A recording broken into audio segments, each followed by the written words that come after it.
Le Mali en guerre contre les bandes de terroristes dans le nord. L'état d'urgence est décrété dans le pays. Une mesure déjà en vigueur depuis ce samedi 12 janvier. Que veut dire état d'urgence? Les explications dans ce journal. Poursuite des hostilités contre les djihadistes. Des militaires français sont arrivés aujourd'hui à Bamako. Une unité qui vient appuyer nos forces armées dans la guerre de libération et de pacification des régions sous occupation. Et puis, cette nouvelle déclaration de François Hollande qui salue les résultats des premières opérations militaires franco-maliennes et promet que la France restera sur place tant que ce sera nécessaire. Des blessés parmi les militaires maliens lors des accrochages avec les terroristes à Konna le jeudi dernier. Ils sont à Bamako et le capitaine Amadou Ayassanogo est allé les voir à l'hôpital Gabriel Touré où ils sont alités. L'actualité nationale dominée par la crise au nord, bonsoir et bienvenue. Le président de la République s'est adressé hier à la nation malienne pour évoquer la situation de guerre au nord du pays. John Kounda Traoré a annoncé la proclamation de l'état d'urgence en appelant l'ensemble des Maliens à se mobiliser. Nous écoutons le chef de l'État. En tant que président de la République par intérim, chef de l'État et chef suprême des armées, et face aux derniers développements sur le théâtre des opérations, je n'ai d'autre choix que de sonner la mobilisation générale autour de la grande armée malienne pour faire obstacle, au prix du sacrifice ultime s'il le faut, à ce projet criminel. Nous avons la charge et la responsabilité de défendre par tous les moyens chaque centimètre carré de notre territoire national. Et j'engage chaque Malienne, chaque Malien à renoncer aux querelles mesquines et à ranger définitivement les agendas particuliers qui nous fragilisent inutilement pour faire face, dans un élan patriotique, à la guerre que les ennemis de notre patrie nous imposent. Le gouvernement du Mali a pris la décision de proclamer l'état d'urgence sur toute l'étendue du territoire national. Chaque Malienne et chaque Malien doit désormais se considérer comme un soldat de la patrie et se comporter comme tel. Et dans la guerre contre les terroristes, le Mali bénéficie du soutien de la communauté internationale avec la France en tête. Tous les Maliens sont appelés également à contribuer à la lutte. Nous demandons, dans cette situation difficile, aux compagnies minières, téléphoniques et autres, ainsi qu'à toute personne morale ou physique ayant quelques moyens, d'apporter leur contribution à cette lutte contre le terrorisme. Tous les services publics devront mettre à la disposition de l'armée sans délai tous les véhicules pick-up utilisables sur le terrain. Nos forces de sécurité doivent assurer la sécurité des personnes et de leurs biens, singulièrement nos autres étrangers, et faire en sorte qu'il soit évité les amalgames malvenus et de nature à ternir l'image de notre pays. Je l'ai dit et répété, la guerre n'est pas notre choix. Notre choix, c'est la paix. Encore la paix et toujours la paix. Mais on nous impose la guerre. Nous porterons une riposte cinglante et massive à nos ennemis, en ces heures graves. En accord avec la CEDEAO, j'ai sollicité et obtenu l'appui aérien de la France dans le cadre de la légalité internationale. Le Mali et son peuple ne sont pas seuls dans cette lutte contre le terrorisme et tous ceux qui veulent nous imposer une dictature moyenâgeuse et obscurantiste, contre ceux qui coupent les pieds et les mains, qui violent nos femmes et détruisent notre patrimoine culturel. Le Premier ministre Django Sissoko effectue du dimanche 13 janvier au lundi 14 janvier 2013 une visite de travail en Algérie. Au cours de son séjour, M. Django Sissoko s'entretiendra avec les autorités algériennes, des échanges qui porteront sur le renforcement des relations de coopération entre le Mali et l'Algérie. Le Mali, en guerre contre les bandes de terroristes dans le nord. L'état d'urgence est décrété dans le pays. Une mesure déjà en vigueur depuis ce samedi 12 janvier 2013. L'annonce était faite hier par le président de la République par intérim, Dioncounda Traoré. C'était dans une déclaration solennelle à la nation malienne, mais également au reste du monde. Que veut dire état d'urgence? Qu'est-ce que cela implique? En quoi est-il différent d'un couvre-feu? Élément de réponse avec le colonel Babi. L'état d'urgence, c'est une situation qui est décrétée pour garantir la sécurité des Maliens et des Maliennes, ainsi que celle de nos amis qui sont avec nous dans ce pays. Au regard de la situation sécuritaire, l'état d'urgence permet de mettre en place des mesures exceptionnelles afin de garantir la sécurité des citoyens. Ces mesures vont quelque part limiter les libertés des individus. C'est pour leur sécurité. Exemple, on va devoir interdire par exemple les marches. On va devoir interdire les grands regroupements. Peut-être que la nuit, les décrets vont préciser que de telle heure à telle heure, on ne doit pas faire de mouvement. Certains axes peuvent être fermés. Donc il y aura un effort de communication pour expliquer aux gens ce qui est attendu d'eux. Par exemple, dans le cadre de l'état d'urgence encore, il faut que les gens comprennent que la réquisition est là. Le président de la République l'a dit dans son adresse. Il s'agira donc pour certaines structures de mettre à la disposition par exemple des forces armées de sécurité du matériel urgent pour les aider à travailler. Mais que les gens comprennent bien que l'état d'urgence n'est pas là pour les étouffer. Au contraire, c'est pour leur propre sécurité. Quelle est la différence alors entre l'état d'urgence et le couvre-feu? Le couvre-feu est une mesure provisoire qui effectivement aussi est contraignante et qui restreint les libertés individuelles. On peut croire que ça ressemble à l'état d'urgence, mais ce n'est pas le cas. L'état d'urgence est là pour nous aider à limiter les risques pour que nos populations soient le moins exposées possible. Donc c'est pourquoi il est important que chacun comprenne que chacun a son rôle à jouer. Voilà, le colonel Abdrahman Babi qui répondait aux questions de notre reporter Modibo Mariko. État d'urgence, on en parle encore, une question qui taraude les citoyens depuis l'annonce de son entrée en vigueur. Après ces premières explications fournies donc par le colonel Abdrahman Babi, voyons maintenant ses contours juridiques. Notre reporter Ibrahim Traoré, lui, est allé s'entretenir avec le directeur général de l'ENA sur la question. Nous écoutons les explications de Fousséni Samaki. Au Mali, on a une loi sur l'état d'urgence et l'état de siège. Dans cette loi, il est dit que l'état d'urgence peut être déclaré sur tout ou partie du territoire de la République du Mali, soit en cas de péril imminent et résultant d'atteinte grave à l'ordre public, soit en cas de menées subversive compromettant la sécurité intérieure, soit en cas d'événements présentant par leur nature et leur gravité un caractère de calamité publique. Ça, c'est l'état d'urgence. Ça veut dire qu'il y a trois hypothèses dans lesquelles on peut déclarer l'état d'urgence.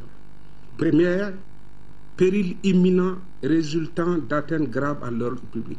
Un péril imminent, ça veut dire un danger grave qui menace l'État. Deuxième hypothèse, les menées subversives compromettant la sécurité intérieure. C'est relativement large comme formulation, mais évidemment, c'est celui qui décrète, qui apprécie si la situation peut être qualifiée de menée subversive compromettant la sécurité intérieure. Et la troisième hypothèse, c'est les événements qui présentent par leur nature ou leur gravité un caractère de calamité publique. Ça, c'est une hypothèse, par exemple, où, en cas d'inondation grave au Mali, on peut décréter également l'état d'urgence pour cette hypothèse. Mais en ce qui nous concerne, pour le cas d'aujourd'hui, c'est péril imminent résultant d'atteinte grave à l'ordre public et menées subversives compromettant la sécurité intérieure. Donc ce sont les hypothèses qui permettent à l'État, au président de la République, de décréter l'état d'urgence. Voilà, M. Fousséni Samake, directeur général de l'École nationale d'administration de Bamako qui répondait aux questions de Ibrahim Traoré. À suivre l'intégralité de cet entretien après cette édition. Le ministre de la Communication, porte-parole du gouvernement, dans un communiqué, lui, rappelle aux responsables des organes de presse et de médias et à l'ensemble des professionnels de la communication que l'état d'urgence entre en vigueur ce samedi 12 janvier 2013 à partir de minuit. Le décret instituant cette mesure en son article 14 confère aux autorités judiciaires compétentes ainsi qu'au ministre de l'Intérieur, aux gouverneurs de région et aux préfets le pouvoir d'ordonner en tout lieu des perquisitions de jour et de nuit. La même disposition habilite l'autorité administrative compétente à prendre toutes mesures appropriées pour rassurer le contrôle de la presse et des publications de toute nature, ainsi que celui des émissions radiophoniques ou télévisées, des projections cinématographiques et des représentations théâtrales. Par conséquent, le ministre invite les responsables d'organes et tous les professionnels de la communication à œuvrer en toute responsabilité et strictement dans le cadre des dispositions en vigueur. Tout manquement à ces dispositions exposera les auteurs aux sanctions prévues par la législation en vigueur. Aucune défaillance ne sera tolérée. Le ministre sait pouvoir compter sur le professionnalisme et le patriotisme de l'ensemble des acteurs de la communication. Donc, état d'urgence au Mali, mesures consécutives au pourrissement de la situation dans le nord du pays avec l'ouverture des hostilités par les bandits armés qui ont d'ailleurs été stoppés dans leur velléité par nos forces armées, dont certains éléments ont été blessés lors des accrochages le jeudi dernier à Konan. Arrivés ici à Bamako, ces victimes ont été admises donc à l'hôpital Gabriel Touré où elles ont reçu la visite du capitaine Amadou Aya Sanogo, président du comité militaire de réforme des forces de défense et de sécurité du Mali. C'est un reportage de Aguibou Koulibaly. Par cette visite aux blessés, le capitaine Amadou Aya Sanogo veut leur apporter la compassion de l'armée malienne. Je dis au peuple malien, merci de tout le soutien qu'il est en train de faire pour cette armée nationale. Alors nous avons lancé des offensives sans entendre aucune autre assistance. Et nous nous félicitons d'avoir l'assistance française à nos côtés aujourd'hui. Et qui a bien joué un rôle prépondérant, un rôle capital dans le soutien aérien et pour ces opérations aujourd'hui. À l'instant où je parle ravi. Très ravi pour la simple raison que les dégâts secrets militaires m'obligent. Je ne parlerai pas de tout ça aujourd'hui à la télévision, mais je dirais quand même merci à tous nos partenaires qui sont à nos cheveux aujourd'hui. Au chevet des blessés, le capitaine a donné l'assurance que l'armée malienne, appuyée par les forces étrangères, ira au bout de la reconquête des régions occupées par les terroristes. Je profite de votre antenne pour dire un grand merci à tous les soldats maliens. Et quand je dis soldats, c'est avec grand S. Et qu'il se rassure d'une chose, ils sont aujourd'hui en première ligne. Il y a des soldats en deuxième ligne, mais il y a aussi des soldats en troisième ligne. Mais maintenant, au besoin, sans exception aucune, je dis bien, sans exception aucune, tout porteur d'uniforme serait mobilisé pour aller pour cette offensive du Nord, pour enfin libérer ce peuple malien de la terreur à laquelle elle est en train de vivre chaque jour. Après l'hôpital Gabriel Touré, la délégation du capitaine Sanogo s'est dirigée vers le centre hospitalier de Kati. Oui, le président du comité militaire de suivi de la réforme des forces de défense et de sécurité, le capitaine Amadou Aya Sanogo et le chef d'état-major général des armées ont passé la journée de ce samedi à Sévaré. Les deux autorités militaires ont rencontré la troupe et se sont rendus sur la ligne de front. Le capitaine a encouragé les hommes pour tous les efforts qu'ils ont consentis sur le terrain avec l'appui des forces françaises. Pour acte de bravoure, des militaires ont été exceptionnellement nommés au grade supérieur. Aucun sacrifice n'est de trop pour la nation, a conclu le capitaine Amadou Aya Sanogo. Nous y reviendrons beaucoup plus en détail. Ce sera avec notre envoyé spécial là-bas, Daouda Assiliki Diarra.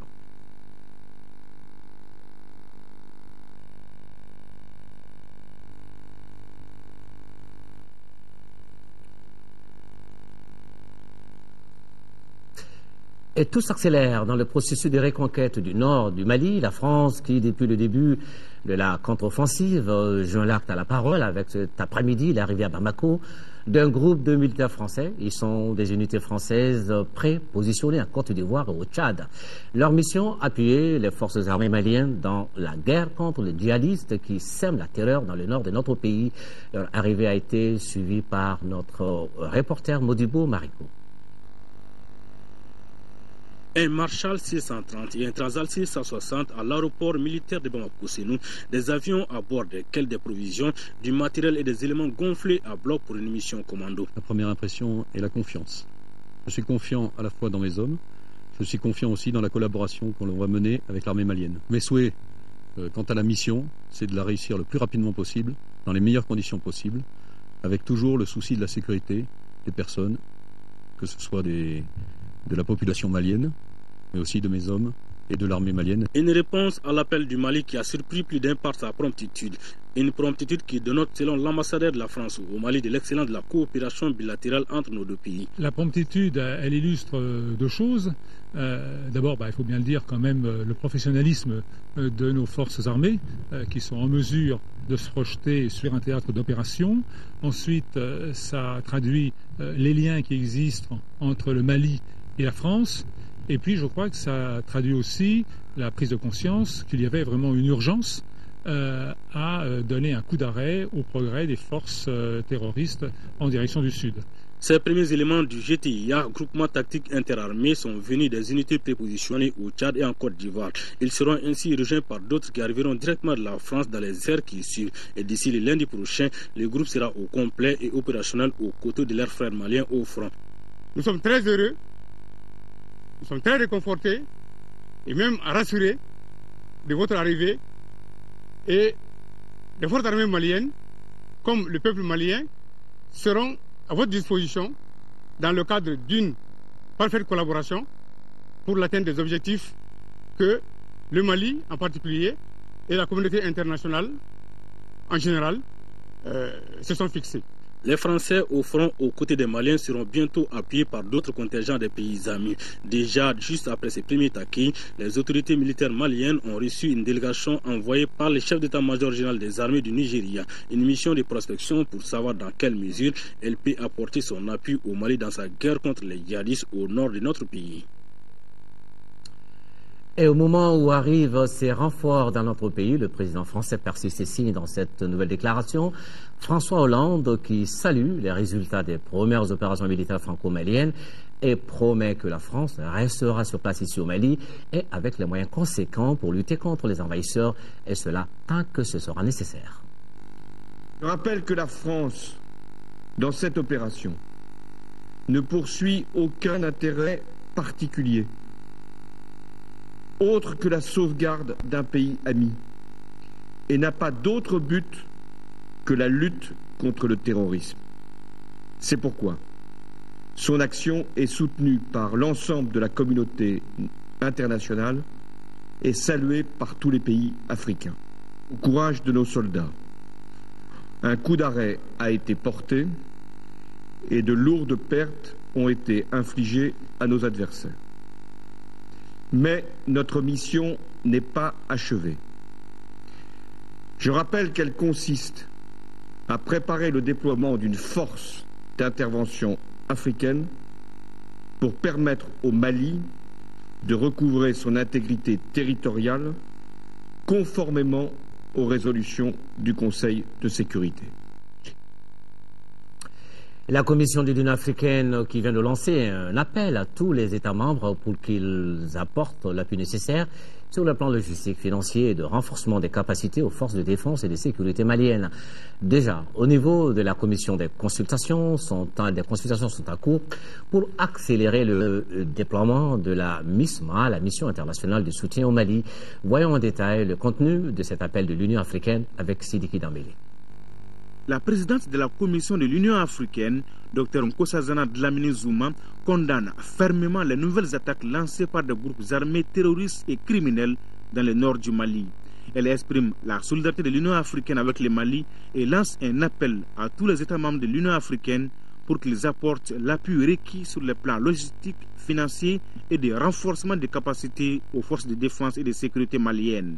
Des consultations sont en cours entre l'Union africaine et la Communauté économique des États de l'Afrique de l'Ouest CEDEAO en vue de déterminer les voies et moyens les meilleurs pour accélérer le déploiement de la mission internationale de soutien au Mali sous conduite africaine MISMA, telle qu'autorisée par la résolution 2085 du Conseil de sécurité, et de faire avancer la mise en œuvre des autres aspects de la dite résolution, en particulier la tenue rapide de la conférence des donateurs pour solliciter des contributions au fonds d'affectation spéciale à établir en appui à la MISMA et aux forces de défense et de sécurité maliennes. La présidente de la commission réitère le soutien de l'Union africaine aux autorités maliennes de transition et demande instamment à toutes les parties prenantes maliennes de se rallier en ces moments très difficiles et de placer les intérêts fondamentaux du Mali au-dessus de considérations politiques étroites. Face à l'instabilité qu'a connue ces derniers temps, le district de Bamako, mais également la ville de Kati, le gouvernement avait décidé de fermer tous les établissements d'enseignement du primaire au supérieur. Avec l'apaisement de la situation, les autorités ont décidé de la réouverture des classes. À cette occasion, le ministre de l'Éducation, de l'alphabétisation et de la promotion des langues nationales s'adresse ici aux élèves, étudiants, parents d'élèves, mais également aux syndicats d'enseignants. Bokar Moussa Diarra est au micro de Agibou Koulibaly. Mes chers compatriotes, le gouvernement du Mali a décidé de la réouverture des écoles à Bamako et Kati à compter du lundi 14 janvier 2013 à partir de 7h30. En conséquence de quoi, le gouvernement invite l'ensemble des acteurs, notamment les enseignants, les syndicats d'enseignants, les parents d'élèves, les élèves, chacun en ce qui le concerne, à s'investir pour que l'année scolaire 2012-2013 se déroule dans des conditions normales et sereines. En cette période difficile que traverse notre pays, le gouvernement s'est compté sur l'implication de chaque acteur pour assurer à nos enfants les conditions d'études les plus favorables. Les réactions qui continuent de nous parvenir sur la situation sécuritaire du pays. Nous avons reçu aujourd'hui la déclaration de l'Union des Patriotes pour la République, URP, de la Convention social-démocrate CDS, Mogotigia, du parti Ramat, de l'Alliance pour le renouveau politique, du MIRIA, du Parti citoyen pour le renouveau, PCR, du Parti de l'indépendance, de la démocratie et de la solidarité, PIDS, de l'Union des forces démocratiques, UFD, le Front pour le Mali et la République, FMR, de la Convention du Parti du Peuple, COPP, du Haut Conseil des Maliens de l'extérieur, de l'Association malienne des droits de l'homme, AMDH, de l'Ordre des avocats du Mali, de l'Association des municipalités du Mali, de l'Observatoire des droits humains et de la paix, de l'association TEMED, et du mouvement de la jeunesse pour le Mali, de la coordination des associations et groupements des commerçants détaillants du Mali, du réseau Mali Debout, de la Fédération des artistes du Mali, de l'association des jeunes pour la lutte contre le terrorisme, la drogue et le trafic des personnes en Afrique de l'Ouest, de l'association Solidarité pour Omenaka. Tous réitèrent leur soutien à l'armée malienne et aux autorités de transition. Ils invitent par ailleurs tout le peuple malien, les amis et partenaires du Mali à manifester leur contribution morale, matérielle et financière pour bouter les terroristes hors du Mali. Et puis cette déclaration, suite à l'attaque de ses positions sur la ligne de front, notre pays est entré dans une guerre qui lui impose les djihadistes obscurantistes du groupe AQMI en Sardine, Boko Haram et Moujao. Dans une déclaration, le bureau du Haut Conseil des collectivités territoriales, les conseillers nationaux, les cadres de l'institution et tous les élus locaux du Mali prennent dans cette déclaration acte de cette agression barbare et perfide dont le but inavoué est d'instaurer une enclave terroriste dans l'espace sahélo-saharien. Aussi salue-t-il la promptitude de la riposte conséquente des forces de défense et de sécurité du Mali, appuyées par les pays amis, dont la France, à laquelle il rend Un hommage mérité. Par ailleurs, le Haut Conseil des collectivités territoriales et tous les élus locaux se félicitent de l'instauration de l'état d'urgence à l'effet de mobiliser la nation entière autour des forces de défense et de sécurité et de nos alliés pour mettre hors d'état de nuire les ennemis de la liberté. Ils en appellent au respect strict de cette mesure et invite l'ensemble des collectivités territoriales à faire l'union sacrée autour de notre vaillante armée. Un nouveau regroupement politique vient de voir le jour dans notre pays. Son nom, c'est Ensemble pour le renouveau. Son lancement a eu lieu ce matin, c'est à la pyramide du souvenir. Au cours d'une conférence de presse, cette nouvelle plateforme regroupe une vingtaine de partis et associations. Un reportage de Abdrahman Maïga. Ensemble pour le renouveau, une nouvelle plateforme politique qui vient de voir le jour au Mali. Ce regroupement d'une vingtaine de partis politiques et d'associations aspire prendre toutes ses responsabilités et apporter sa contribution au développement du Mali. Pour atteindre ses objectifs, la plateforme Ensemble pour le renouveau entreprendra une nouvelle stratégie, celle d'aller à la rencontre des populations. Ces rencontres permettront, à travers des échanges, de recueillir leurs attentes et leurs préoccupations. Les politiques responsables ne peuvent être garanties qu'en incluant toutes les forces vives de la nation. Nous devons insister sur les consultations communautaires pour faire face à la crise actuelle. Notre approche doit être commune et basée sur une seule stratégie de sortie de crise unique et rapide. Compte tenu de la situation que traverse notre pays, la plateforme pense que l'heure n'est plus à la division et aux querelles inutiles, mais plutôt à une synergie d'action autour de l'armée malienne dans sa mission de reconquête des territoires occupés. Nous appelons l'ensemble des forces vives de ce pays à taire les clivages politiques. Le moment ne s'y prête pas du tout. Le moment, c'est plutôt l'union sacrée. Et donc autour de notre armée, qui est une armée vaillante, qui n'a jamais démérité et qui a aujourd'hui commencé un travail qui est en cours. Nous soutenons cette armée, nous lui faisons confiance et nous sommes debout derrière elle. Autre sujet évoqué lors de cette rencontre entre la plateforme et les journalistes concerne les rendez-vous décisifs qui marqueront la vie de notre pays en 2013, notamment la récupération des territoires sous occupation et les élections générales. Ces événements majeurs, selon les responsables de la plateforme, doivent être des moments de mobilisation de la jeunesse malienne. Le mouvement populaire du 22 mars s'oppose, lui, à l'état d'urgence et à la fermeture des écoles décrétées par le gouvernement du Mali. Le MP22 revendique la tenue des concertations nationales souveraines pour mieux faire face à la libération du pays. Des déclarations faites au cours d'une conférence de presse tenue dans les locaux de Radio Kaira. Tumoko Sarara était présent pour l'actualité. Le mercredi 9 janvier, des mouvements rebelles coalisés ont attaqué l'armée malienne à Konna, dans la région de Mopti.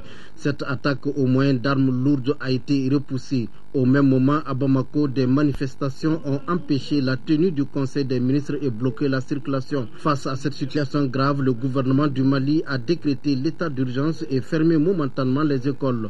Les responsables du MP22 s'insurgent contre ces dispositions. Le mouvement populaire du 22 mars demande la tenue immédiate des concertations nationales qui, selon lui, demeurent l'instrument le plus efficace pour affronter les crises au Mali. Dans le communiqué de presse lu au cours de cette conférence, le MP22 salue la bravoure des militaires et exige la mise à la disposition de nos forces armées et de sécurité des moyens conséquents pour faire face de manière efficace à la rébellion armée. Voilà l'actualité nationale très dense. Au cours de ce journal, nous recevrons sur ce plateau le secrétaire général de la présidence, Ousmane Sy, qui nous fera une déclaration. Ce sera donc avant la fin de cette édition.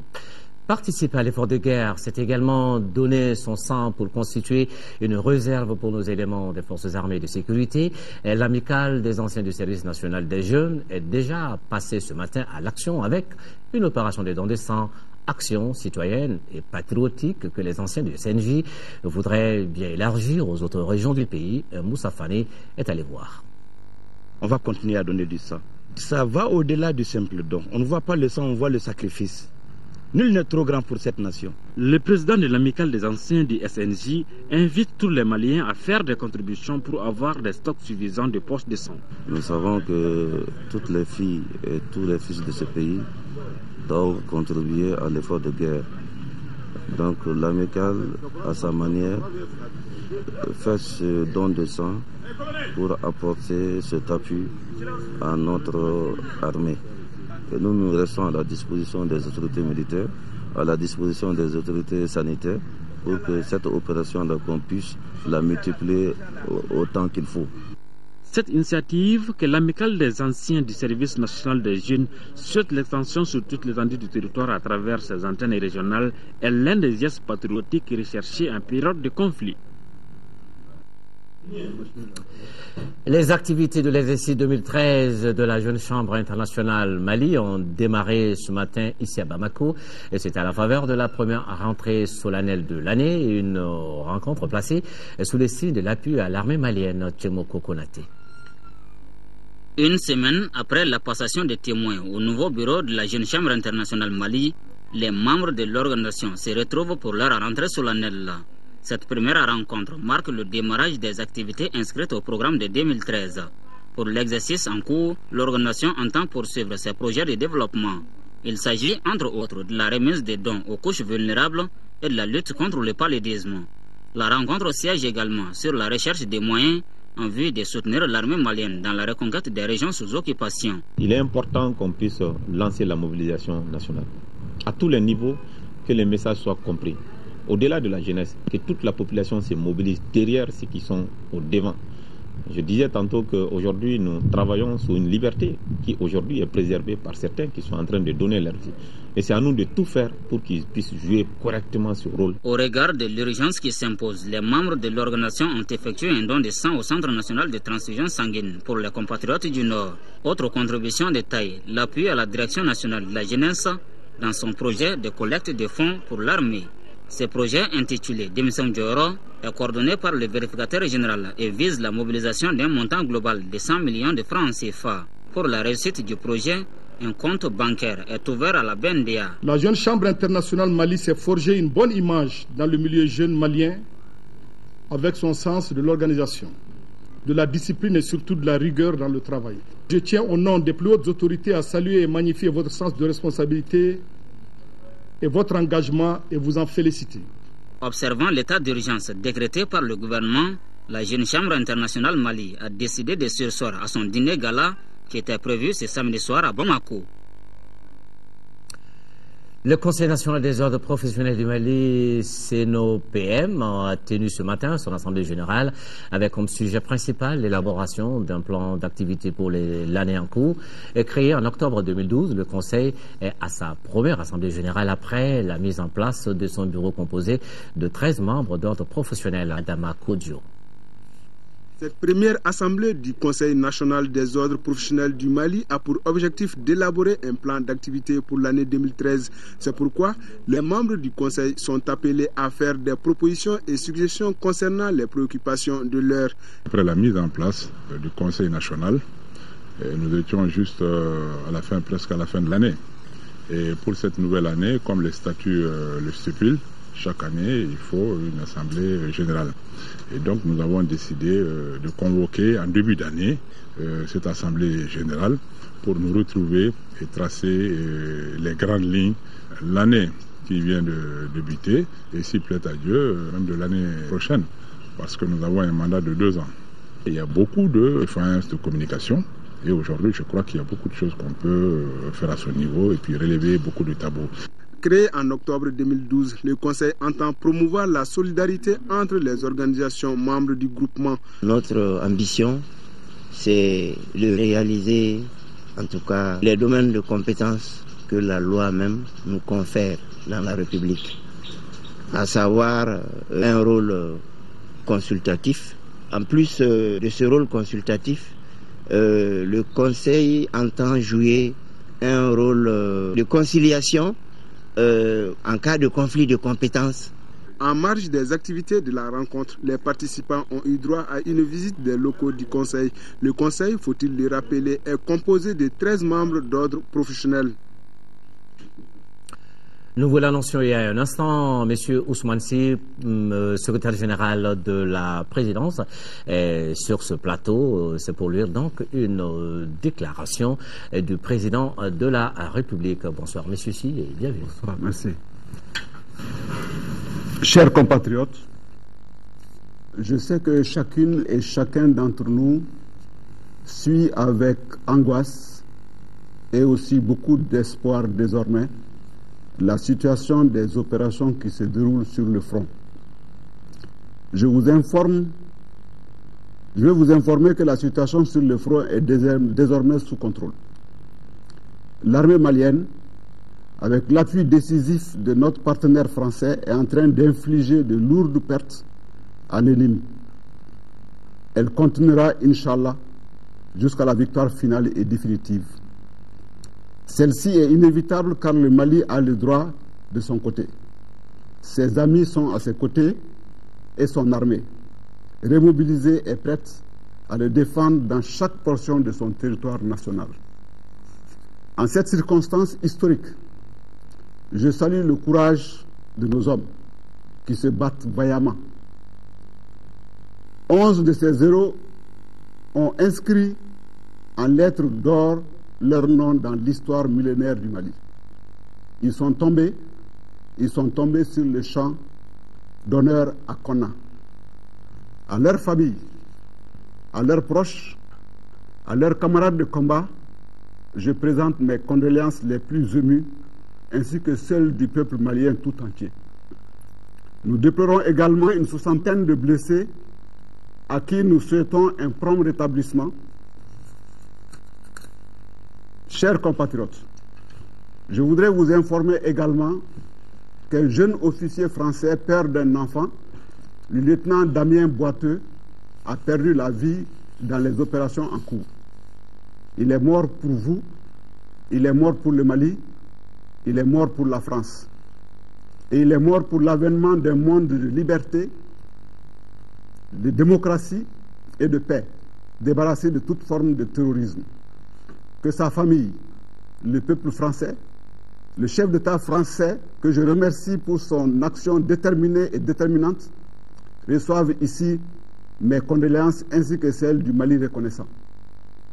Enfin, chers compatriotes, je voudrais réitérer mon appel à la sérénité, à la mesure, à l'endroit de chacun d'entre vous, à l'endroit de notre armée au front pour éviter les amalgames.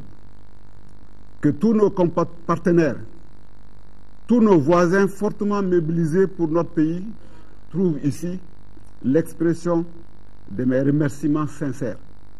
Je vous souhaite une excellente nuit. Nous veillons pour vous. Que Dieu bénisse le Mali.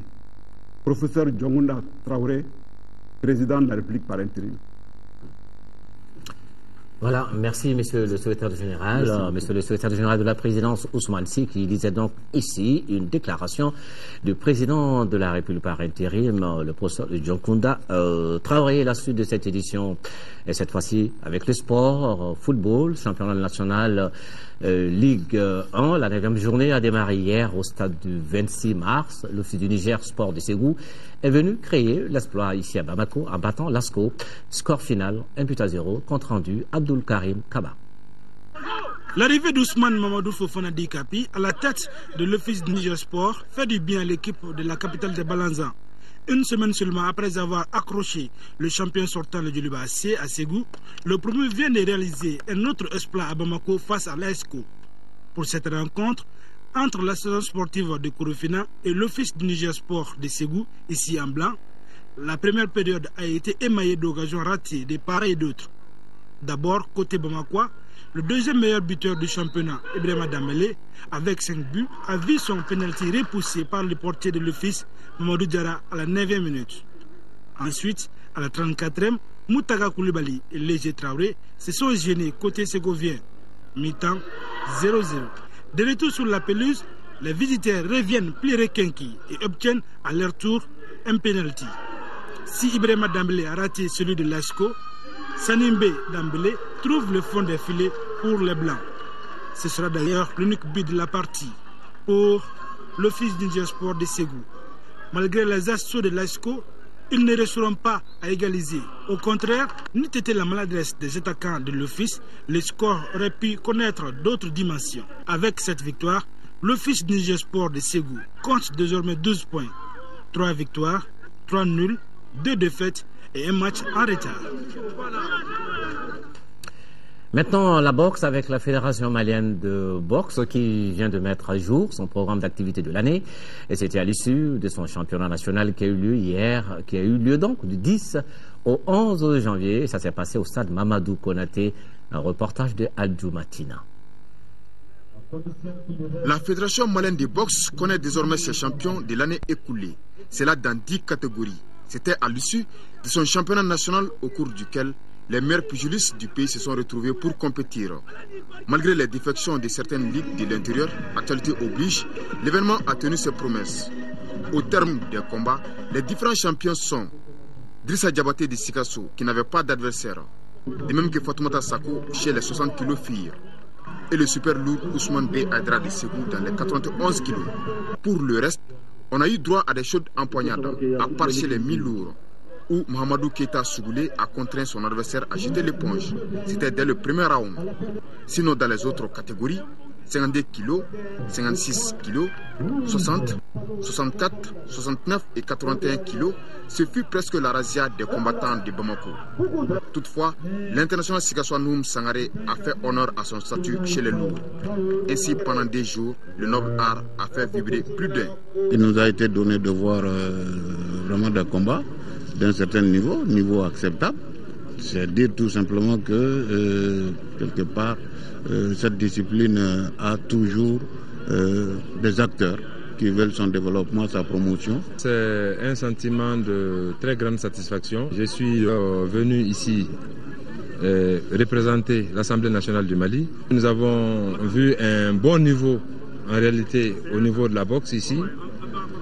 Et seulement, ce qui est regrettable, c'est que la boxe soit à ce niveau au Mali et que la boxe soit le parent pauvre, c'est-à-dire des arts martiaux, notamment du sport ici en général. Donc c'est juste un appel que je lance pour que ce sport soit soutenu. Les 10 lauréats champions du Mali défendront les couleurs nationales dans les compétitions internationales. Le marathon du groupe Banco Africa aura lieu demain. En prélude à cette course, une conférence de presse était animée en début d'après-midi pour faire le point de l'organisation. Isaac Tunou nous fait ici le point. À travers cette conférence de presse, la Fédération malienne d'athlétisme et le groupe Bank of Africa ont fait le point de la préparation du marathon de Bamako qui sera couru ce dimanche à travers la capitale. Cette année, les organisateurs n'ont pas négligé l'aspect sécuritaire du circuit et des athlètes. Cette année, notre souci, c'était la sécurisation des athlètes. Et pour nous permettre d'obtenir un maximum de sécurisation, nous avons fait un tracé sur un parcours pour le marathon de 21 km 100 qui va être couru en deux fois.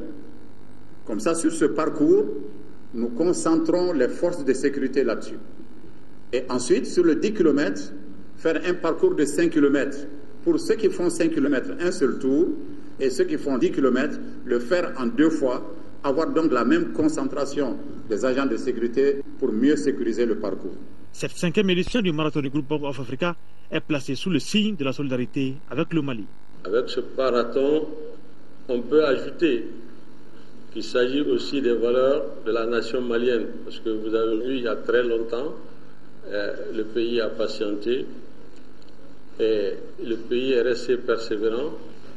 Aujourd'hui, je pense que, Inch'Allah, nous allons sortir de nos difficultés. Je voudrais dire à mes chers amis les athlètes, vous voyez combien il est important d'attacher du prix aux vertus qui vous sont enseignées, parce qu'on attend de vous dans la société que ces vertus soient appliquées. Franchir la ligne d'arrivée, vous savez mieux que quiconque ce que ça sous-entend. 10 pays invités ont répondu avec 11 athlètes. La RD Congo participe pour la première fois. Plus de 2000 athlètes seront au rendez-vous. Et en marge du marathon, 2 compétitions de fond sur 5 km pour les cadets et 10 km pour les juniors sont également prévues. Et puis, cette dernière information, toujours en relation avec la situation de crise que vit notre pays. Et c'est un communiqué du ministre de l'économie, des finances et du budget qui informe les Maliens de l'intérieur et de l'extérieur et toutes les bonnes volontés que dans le cadre de l'appui aux forces armées pour la reconquête du nord du Mali, le compte bancaire qui s'affiche donc sur votre écran, le compte bancaire numéro 0267 01 279 558 06 intitulé Appui aux forces armées pour la reconquête du nord du Mali a été ouvert dans les livres de la Banque de développement du Mali BDMSA sous la signature du ministre de l'économie, des finances et du budget et pour recevoir les contributions en ce qui concerne les transferts en provenance de l'extérieur. L'identification du compte est code banque ML 016, code guichet 01 201, domiciliation Bamako, numéro de compte 02 67 01 27 95 58 06, clé RIB 06, code BIC BDM AMLB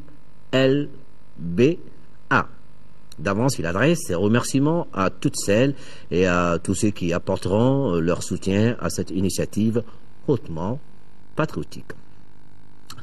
Merci d'avoir suivi cette édition qui s'achève et nous la bouclons avec une pensée très forte pour nos compatriotes du Nord qui vivent le martyre par le fait de bandits armés. Nous ne les oublions pas et nous leur disons que le meilleur est à venir. Prochain rendez-vous avec l'info sur notre chaîne, demain 13h avec Mohamed Touré. Ce sera juste après Actu Hebdo que vous présentera Youssouf Touré. Quant à moi, Inch'Allah, je vous retrouve demain à 20h. Excellent week-end.